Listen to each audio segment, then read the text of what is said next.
आता बातमी खासदार डॉक्टर प्रशांत पडोळेंच्या स्टंटबाजीची। पुराची पाहणी करण्यासाठी आलेल्या भंडारा गोंदियाचे खासदार डॉक्टर प्रशांत पडोळेंचा स्टंटबाजीचा एक व्हिडिओ समोर आलाय। तुमसर तालुक्यातल्या पूर परिस्थितीची पाहणी करण्याकरता प्रशांत पडोळे आले होते आणि याच वेळी त्यांनी त्यांच्या गाडीच्या बोनेटवर बसून पुराची पाहणी केली आहे। त्यामुळे त्यांच्या या कृतीने सर्वत्र त्यांच्यावर टीका होते। एकीकडे आपण नियम सांगतो आणि दुसरीकडे अशाच प्रकारे राजकारणी जर अशा प्रकारे स्टंट करत असतील तर जनतेचं काय, असाच एक प्रश्न या निमित्ताने उपस्थित होतोय। एकीकडे पुरामुळे जनजीवन विस्कळीत झालंय, शेतकऱ्यांचे अतोनात हाल होत आहेत, त्यांचं नुकसान झालंय। दुसरीकडे हा फक्त स्टंटबाजीचाच प्रकार आहे का? हा दौरा म्हणजे फक्त त्यांच्या स्टंटबाजीसाठीच केलेला हा प्रकार आहे का? असाच प्रश्न इथे उपस्थित केला जातोय। आणि या संदर्भात बोलण्यासाठी आपल्यासोबत भाजप नेते सुधीर मुनगंटीवार आहेत।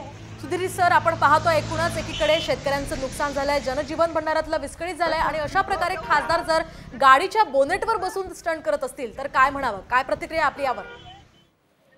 मला वाटतं की आमदार किंवा खासदारांनी लोकांना न्याय देण्यासाठी निश्चितपणे मदत केली पाहिजे, पाहणी केली पाहिजे। पण ही पाहणी करत असताना अशा पद्धतीचा स्टंट करण्याची आवश्यकता कुठेही नाही। आपल्या विषयाच्या संदर्भामध्ये पाठपुरावा करून सामान्य लोकांना न्याय देण्याची भूमिका असली पाहिजे।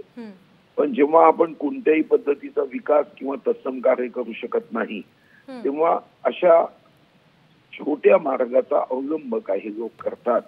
निश्चितपणे अशा छोट्या मार्गाचा अवलंब करून आपण लोकप्रतिनिधी या पदाला कदापिही न्याय देऊ शकत नाही।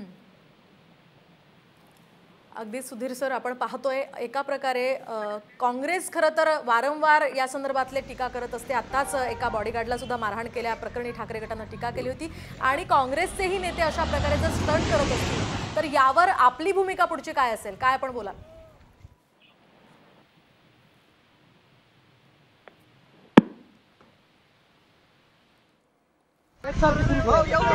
कारणास्तव आपला संपर्क त्यांच्याशी तुटलेला आहे, मात्र अतिशय लज्जास्पद हा प्रकार म्हणावा लागेल। एक खासदार अशा प्रकारे गाडीच्या बोनेटवर बसून स्टंट करतोय। एकीकडे आपण जनतेचं नुकसान झाल्याचं आपण सांगतोय, पाहणी करतोय, त्यांना मदत करण्याचं आश्वासन करतोय, मात्र हे नियम सुद्धा एक डावलण्याचा हा प्रकार असू शकतोय। कारण एकीकडे स्टंटबाजी करू नका असं आवाहन वारंवार या नेत्यांकडून केलं जात असतं आणि स्वतःच नियमांचं पालन न केल्याचं हे उघड झालं।